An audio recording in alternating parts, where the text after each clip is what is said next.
Spiritual Teaching 175. Love each other. 1.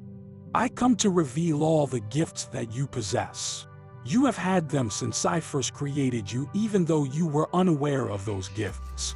It is now time to truly know yourself and to recognize your heritage, so that you may become great in spirit. 2. From era to era I have given you my revelations. I first gave you the law, then my doctrine, and finally full knowledge of your spiritual mission. 3. You say that I have been with mankind 3 times, but truly I have always been with you. I am the Father who in the first era revealed his law of justice to humanity, who in the second era incarnated his word in Jesus, his Son, and who today manifests himself spiritually to the world. Thus, throughout the eras, I have given you a divine parable that speaks of your spiritual evolution and makes you aware that only one God, one Spirit, and one Father has spoken to you throughout the eras. 4. You ask me why I manifest myself spiritually to humanity in this era. My response is that I want you to become enlightened, to achieve spirituality, and to live in harmony with your brethren. For man has been divided throughout history. Some have sought spiritual treasures, while others have sought and loved the material riches of the world. There has been constant conflict between spiritualism and materialism. They have never been able to understand one another. 5. Remember that when the Messiah arrived among the people of Israel, they became divided into those who believed in my truth and those who did not. The explanation is simple. Those who awaited me spiritually were the ones who believed, and those who awaited me with their material senses rejected me. 6. Those two forces will confront one another again until the truth emerges from that battle. The battle will be fierce, because with the passage of time man has become more materialistic. Due to his scientific discoveries, he feels that he has created his own world and inhabits his own kingdom. 7. Today, man has extended his territories, ruling and traveling throughout the world. No continent, land, or sea exists that has not been explored. He has made pathways through the land, the sea, and the air. However, he is not satisfied with what he possesses on earth and is now studying and exploring the heavens in search of greater domains. 8. I bless my children's desire for new knowledge. Their ambition to be wise, great, and strong greatly pleases me, but I do not approve of their selfish ambitions nor egotistical goals. 9. I did not come to prevent man from acquiring new knowledge or making new scientific discoveries. When I created man, I told him to grow and to multiply and to rule the earth. That is to say, among all the creatures on earth, man is the one who is conscious of human laws and divine justice. Also, he is able to develop and refine his virtues. Thus, he is able to create harmony with all creatures and elements on earth. 10. However, mankind has not lived in harmony throughout its existence on earth. Thus, man has constantly stumbled, endured bitter suffering, and lacked peace. 11. I am giving you a new teaching, a teaching for all mankind. Not all individuals prayed while awaiting my arrival, but pain kept them alert and prepared them to receive me. Humanity is now aware of what the people of Israel experienced in the second era. Thus, man should no longer attempt to defy my divine justice. Perhaps you do not know that those who awaited the coming of the Lord in order to receive from him the light of hope and knowledge were given the gift of prophecy, divine learning, and spiritual power. If you ask me where those spirits now dwell, I will tell you that they now inhabit elevated spiritual mansions. Those things that are perceived as great and beautiful on earth do not compare to the great and beautiful things that exist in those mansions. But if you ask me what happened to those who were not accepting of my kingdom because they understood my words and my promises poorly, I will tell you that they are the ones who will reincarnate time and time again until their spirit fully evolves. Those spirits who asked for power and gold were materialistic. Therefore, to assist them with their spiritual restitution, they were granted the world with its false riches and its false power. They were touched by my divine justice, but have never been removed from the path of salvation, which leads to the kingdom of truth. Therefore, now that I am illuminating mankind, I am seeking those who rejected me in the past to make them comprehend that the time for learning my teaching has now ended. Also, I will make them understand that this is the third era, the era in which the judgment, of which I spoke of to the Jewish people, will take place. 12. Each individual has an appointment with me and will listen to what I have to say. 13. All will be judged by me. I will judge every deed that has not been judged. My presence and power shall be truly felt, and after the chaos everything will return to normal. 14. My people, be constantly alert and pray so that you will not be surprised.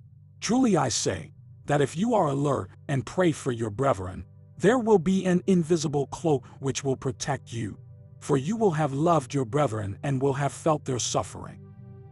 15. Again I say to you that humanity will feel my presence, my power, and my justice. Although I have allowed man to disrespect those things that are sacred in life, I am going to put a limit to his evil deeds. I have allowed man to utilize his free will, but I will make him realize that everything that he does has a limit. I have allowed him to satisfy his ambition for power and greatness on earth, but I am going to detain him along his path. Through his conscience, I will make him look at what he has done and also make him respond to my questions. 16.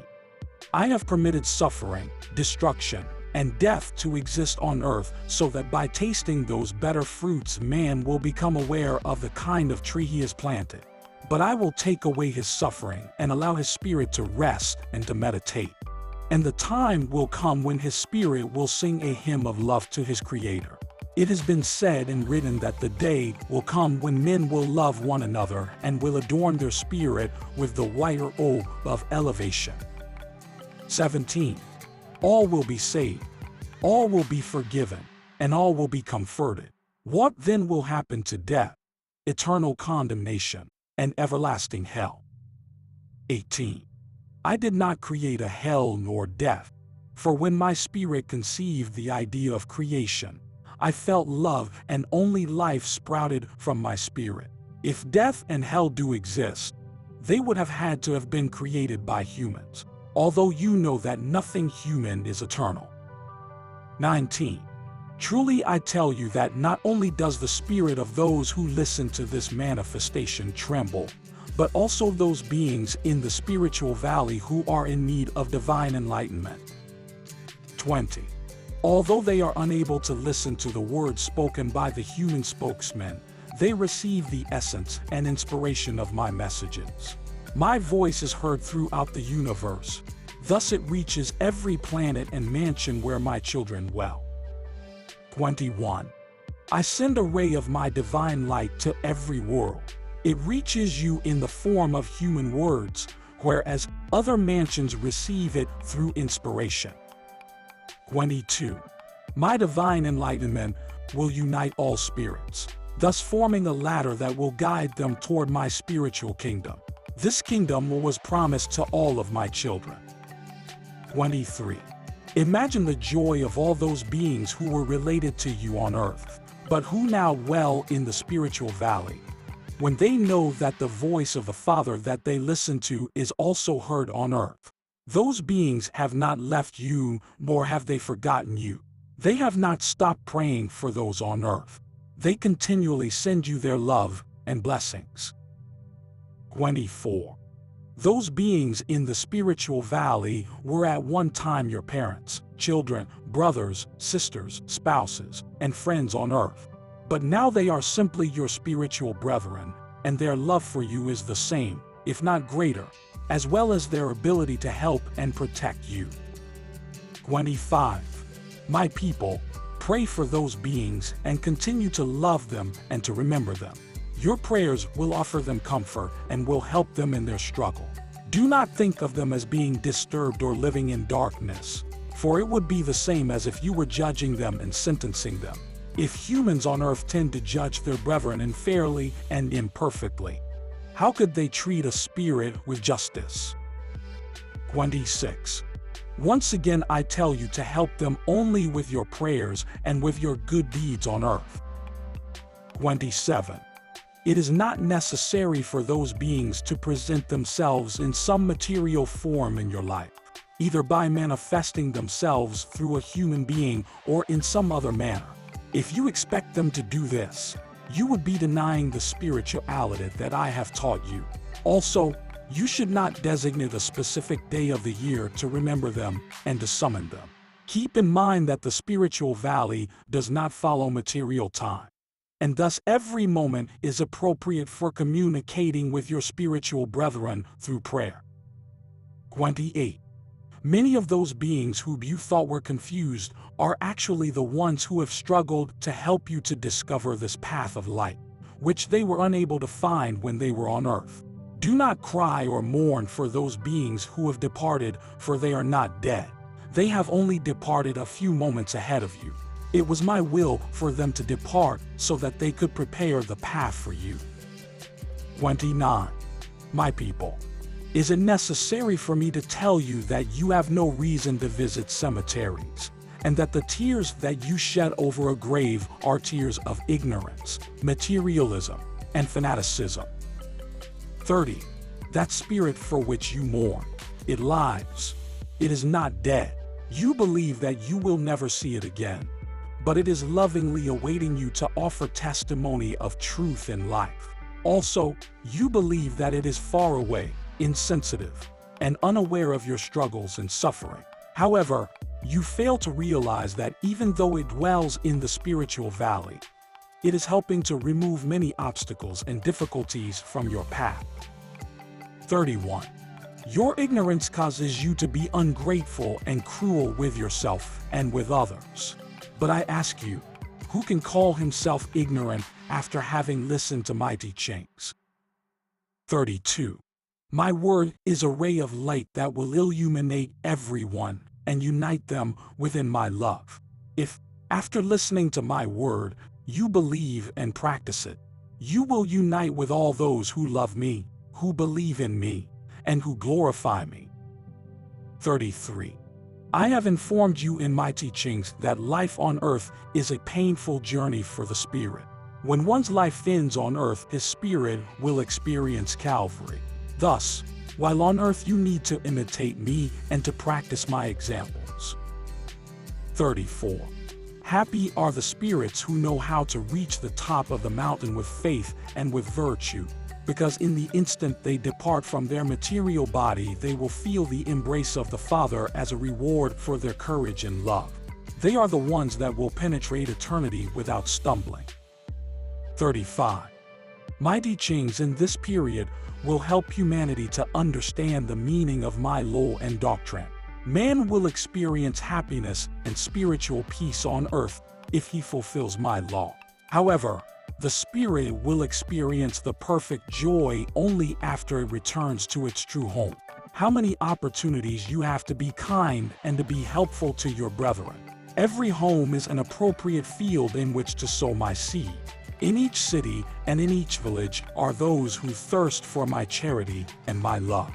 I have come to teach you to sow my seed, so that you will offer love, comfort, and peace to the world. 36. Your mission is to help and to love your brethren.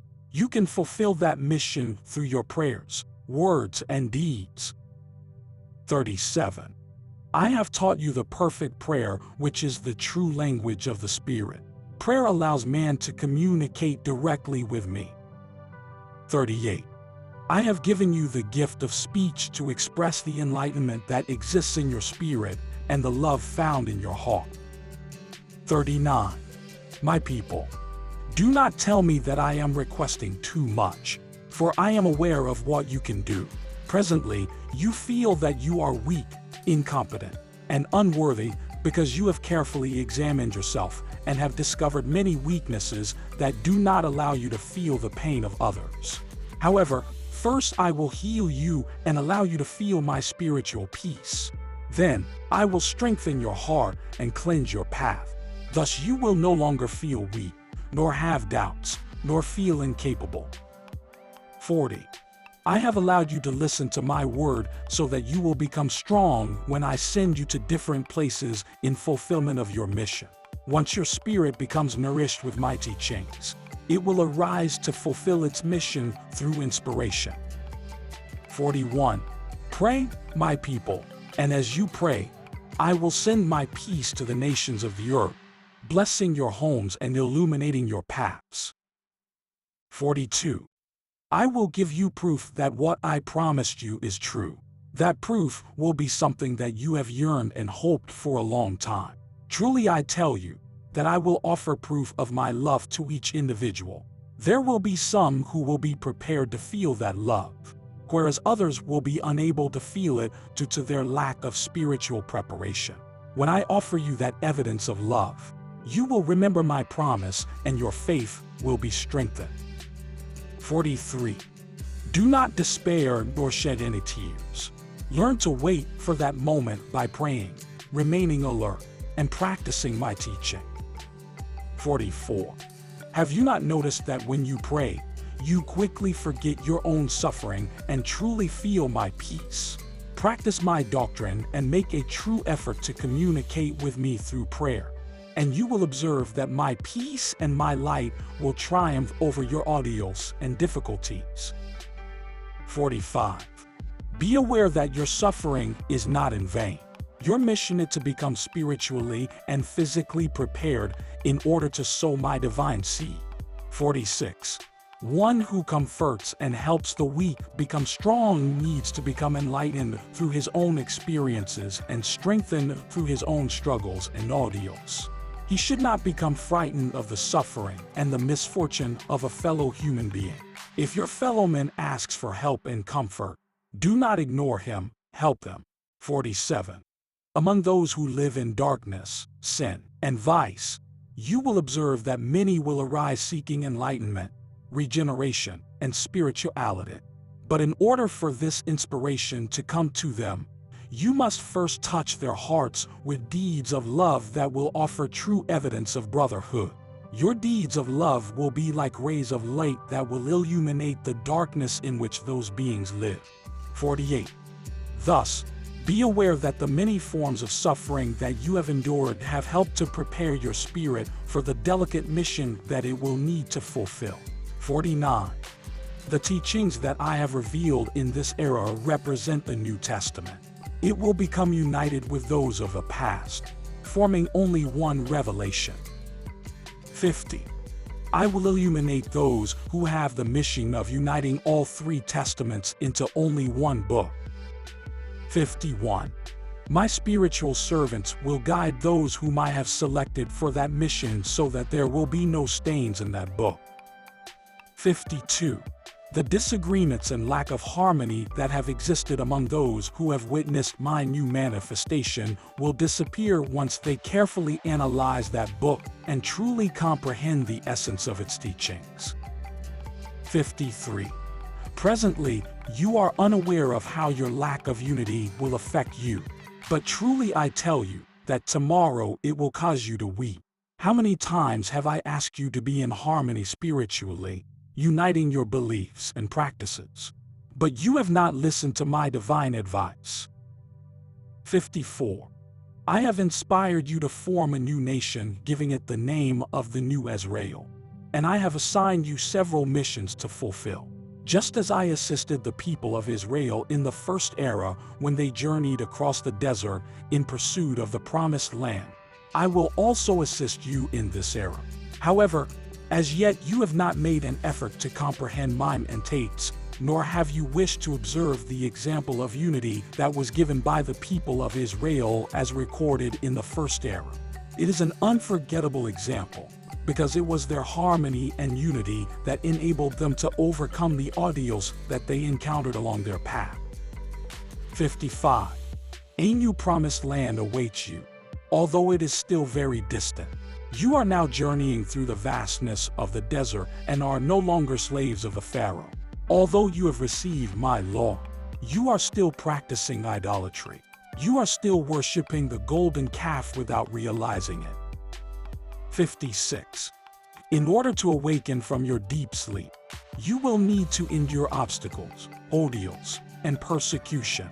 Only then will you follow my mandates and guard carefully what I have taught you in this period. The Israelites in the first era were also awakened by their ordeals and built the tabernacle and the ark to guard the law. 57. Today, it is your spirit that will be the tabernacle and your conscience will be the ark. Thus, you will carry my law in your conscience to illuminate your path. 58. No one has arisen in this era, as did Moses in the past, to lead this nation of people and to strengthen its faith by performing miracles. But if you prepare yourself, you will be able to feel the spiritual presence of Elijah, who is guiding and encouraging you along your journey. 59. Those who are listening to my word are weeping.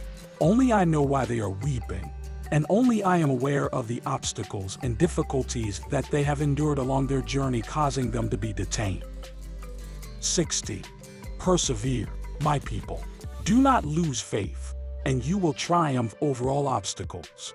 Pray, and let your deeds reflect as much truth, purity, and perfection as is possible. Thus, as you fulfill your mission, you will discover the comfort and the strength that you need to triumph over your ordeals. If you journey in this manner, you will discover that your path is clear and free of all obstacles. 61. You are my fields where for the present grow both wheat and weeds. The hour to reap the harvest has not come, but when it arrives, I will judge the deeds of each one of you. Then I will leave on the earth the good disciples and take from this world those who have not produced the fruits of unification and spirituality. 62. Be alert and remember my teachings. Do not assume that my justice will never touch you just because I have assigned you important missions to fulfill. Remember that David and Solomon were both great leaders at one time, but they both fell asleep spiritually and thus fell from glory. They disregarded my law and assumed that the Father would never judge them because of his love for them. However, they both had to face my divine justice, which is wise and inevitable. 63. My people, think of the future generations who have yet to come. Think of your children, as did the patriarchs who prepared their followers to be ready for the coming of the Messiah. 64. Pray for those who will arrive tomorrow. Prepare their path with charity and love. Be aware that they will need to fulfill missions that are more elevated than yours, and that it is important for them to find a path of spirituality to follow. 65. What will that path be? It will be a path that you will pave with your deeds of love and with your life. 66. All spirits have a great debt with the Father. My love and my justice offer each of you this new opportunity on earth to correct your past mistakes and to purify yourself spiritually. This will enable you to move on to the next mansion where you will dwell. 67. O blessed third era, you are offering man everything that he needs in order to free himself from his own slavery. Blessed are those who take advantage of your light, for they will be saved. 68. I have been your guide on your long spiritual journey. Also, I have tested you and have prepared you for my revelation in this era. It will not be men who will organize the new nation of Israel. It will be I who will form it, purify it, elevate it, and send it to earth to fulfill its mission. While that nation grows and prepares itself, I am clearing its path, opening doors, and removing obstacles. I did the same with the people of Israel in the first era. I led them out of Egypt and guided them through the sea and through the desert. 69. The mission of this nation is to help humanity to awaken spiritually. After it fulfills its mission and man becomes aware of the error in which he lies, you will observe that man will yearn to become spiritually enlightened and elevated. Not only will the world change completely, but so will human life. 7D. Man will obey his conscience and listen to his spirit. Thus, he will become aware of his spiritual needs and will satisfy them. Throughout the world, men will yearn to know God, to feel his closeness, and to sow his truth. 71. These prophecies will be fulfilled on earth when man is no longer able to endure his spiritual thirst and hunger. Man will eliminate his pride and will confess before the Lord. He will descend from his throne of authority, where he tried to ignore, judge, and deny me. He will repent for his sins and will once again acknowledge me. He will speak to me as a child for whom I have been awaiting for centuries and centuries. 72. How far man has fallen in his materialism, even denying the one who created everything. How can man become so confused? How can science be able to deny me and disrespect life and nature? 73. My presence is found in each new discovery that is made by science. Also, my law is manifested in each of those discoveries, and my voice can be heard. How is it that scientists are unable to feel, to see, and to hear me? Does man's denial of my existence, love, and justice offer true evidence of his advancement in civilization? If it does, then truly you are not more advanced than men of ancient times. In the past, men knew how to discover the presence of a divine, superior, wise, just, and powerful being in all the marvelous things throughout nature. They attributed all the goodness that existed throughout creation to that being, and therefore they worshipped him. 74. As they developed intellectually, they attempted to comprehend what they perceived with their material senses. However, they were unable to worship me in a perfect manner and were unable to comprehend many of the divine truths. Nevertheless, I accepted their faith and worship as the first fruits offered to me by my children whom I would teach throughout the years. 75. Since then, and until now, how many lessons and revelations I have given to humanity. By now, man should have achieved a high level of comprehension and should be worshiping me in a perfect manner. Instead, he has arisen to deny me, and he has become egotistical, vain, and inhumane with his science. Man worships God with rituals and traditions, but these do not reflect true spiritual worship. 76. I granted the gift of free will to man, and I have respected that freedom. However, I also gave him a conscience to guide him in the use of his divine gifts. But I say to you that in the battle between the spirit and the material body, the spirit has lost. It has endured a painful defeat that has little by little separated it from the fountain of truth. 77.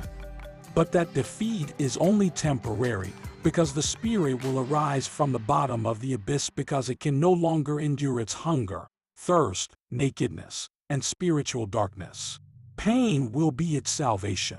The spirit will hear the voice of its conscience, and it will arise from the bottom of the abyss. It will arise with strength, enlightenment, and great inspiration. Through its own free will, it will choose to fulfill the divine laws. That is the best manner to worship your Father, who greatly loves you. My peace be with you.